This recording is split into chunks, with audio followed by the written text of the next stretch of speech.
देश में एक बार फिर वन नेशन वन इलेक्शन की चर्चा ने जोर पकड़ लिया है। इसके दो कारण हैं। पहला, केंद्र सरकार की ओर से 18 सितंबर से 22 सितंबर तक संसद का विशेष सत्र बुलाया जाना, और दूसरा, पूर्व राष्ट्रपति रामनाथ कोविंद को एक देश एक चुनाव की कमेटी का अध्यक्ष बनाया जाना। इन दोनों ही बातों ने सियासी गलियारों में हलचल पैदा कर दी है। इसके बाद से ही कयासों का दौर शुरू हो गया है कि क्या मोदी सरकार एक देश एक चुनाव की अपनी मंशा पर अमल करने जा रही है। इसके साथ ही देश में वन नेशन वन इलेक्शन की संभावनाओं ने भी बल पकड़ लिया है। इसे लेकर सत्ता पक्ष और विपक्ष के बीच राजनीति भी तेज हो गई है। उत्तर प्रदेश के मुख्यमंत्री योगी आदित्यनाथ ने एक देश एक चुनाव का समर्थन किया है। उन्होंने कहा, बार बार चुनाव कराने से विकास कार्य बाधित होता है, क्योंकि इसमें काफी वक्त लगता है। ऐसे में आवश्यक है कि लोकसभा, विधानसभा और अन्य सभी चुनाव एक साथ आयोजित हों। इससे न सिर्फ लोकतंत्र समृद्ध होगा, बल्कि इसमें और अधिक स्थिरता आएगी। एक समृद्ध लोकतंत्र के लिए राजनीतिक स्थिरता अत्यंत महत्वपूर्ण है।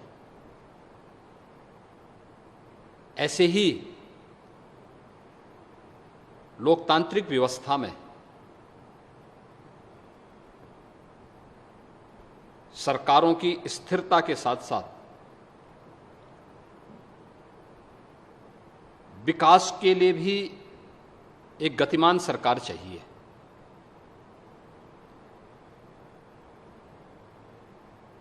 और इस देश से वन नेशन वन इलेक्शन, यह एक अभिनंदनीय प्रयास है।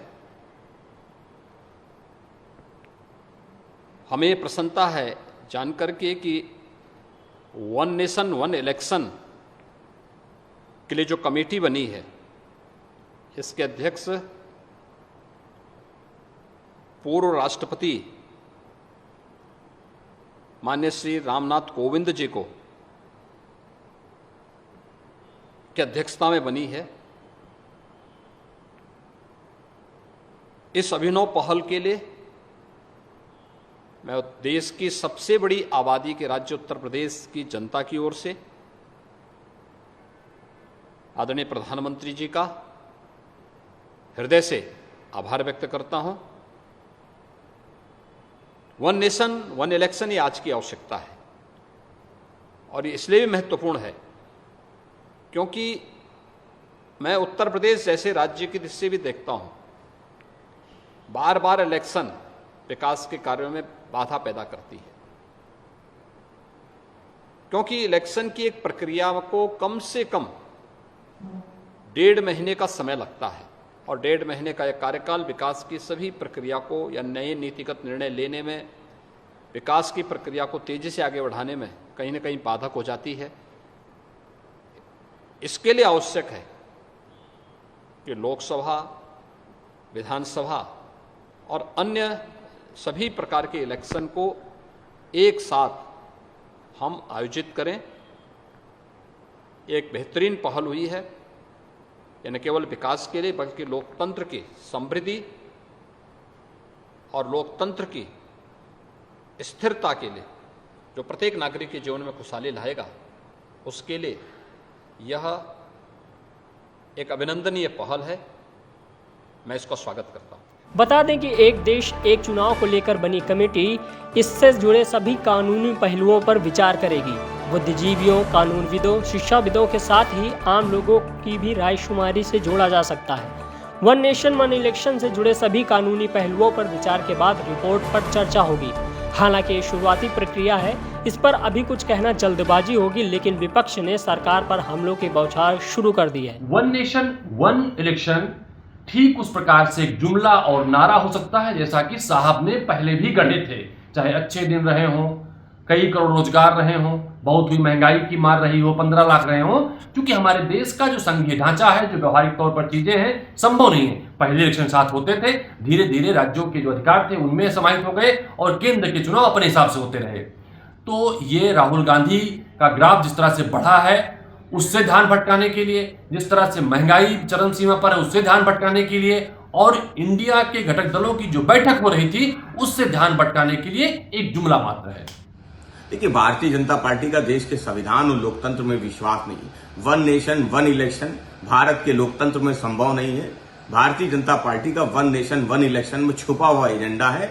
वो भारत के जितने भी क्षेत्रीय दल हैं उनको समाप्त कर देना चाहती है। वो चाहती है कि देश में केवल 2 ही राजनीतिक दल रहे, उनके नेतृत्व में ही चुनाव लड़ा जा सके।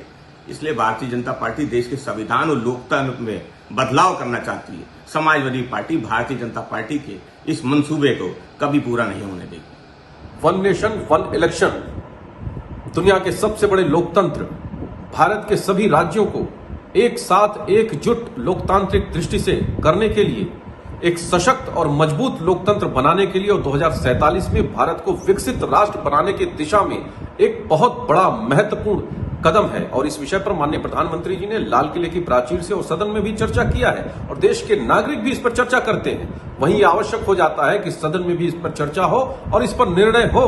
वहीं विपक्ष केवल समिति बनाने और विशेष सदन बुलाने मात्र से ही बेचैन, हताश और निराशा कहीं न कहीं दिखाई दे रही है। यद्यपि उनको अपने अस्तित्व पर ही संकट दिखाई देने लगा है, क्योंकि वंशवादी और राजशाही मानसिकता और प्रवृत्ति की जो पार्टियां हैं उन्हें लगता है कि ये उनके अस्तित्व पर खतरा है। यद्यपि लोकतंत्र इससे और मजबूत होगा, देश मजबूत होगा, क्योंकि विपक्ष के लोग जब यूनियन ऑफ स्टेट्स मानते हैं, जब राहुल गांधी विदेशों में जाकर के भारत को राज्यों में बटा हुआ एक देश मानते हैं, तो मुझे लगता है कि कहीं न कहीं उनकी मानसिकता भारत को अभी भी खंडित रखने की है। हाँ, माननीय प्रधानमंत्री जी का ये संकल्प है, एक भारत श्रेष्ठ भारत सभी दृष्टि से होना चाहिए, तभी हम एक विकसित राष्ट्र बन सकेंगे। और उस दृष्टि से लोकतंत्र को और मजबूत, हिमालय के समान ऊंचा रखने के लिए ये आवश्यक कदम है और इस दृष्टि से ये सदन बुलाया गया है। मुझे लगता है इसका स्वागत करना चाहिए, सभी विपक्षी दलों को इसमें हिस्सा लेना चाहिए। साल 2014 में जब नरेंद्र मोदी ने बतौर प्रधानमंत्री देश की सत्ता संभाली, तभी से एक देश एक चुनाव की सुगबुगाहट शुरू हो गई। वन नेशन वन इलेक्शन के पीछे मंशा ये है कि देश में लोकसभा और विधानसभाओं के चुनाव एक साथ एक ही वक्त में कराए जाएं। इससे न सिर्फ समय, श्रम और पैसे की बचत होगी, बल्कि सरकार के पास भी विकास कार्यों के लिए पर्याप्त समय और श्रम होगा। नीतिगत निर्णय लेने में भी सरकार को बाधा नहीं होगी। हालांकि इस व्यवस्था को लागू करना भी काफ़ी व्यापक और जटिल प्रक्रिया है। इसी को ध्यान में रखते हुए मोदी सरकार ने वन नेशन वन इलेक्शन पर विचार और अध्ययन के लिए कमेटी का गठन किया है। Bureau report, daily insider. UP और देश दुनिया की तमाम ताजा तरीन खबरों के लिए गूगल प्ले स्टोर से आज ही डाउनलोड करें हमारा तेजी से उभरता न्यूज ऐप डेली इंसाइडर।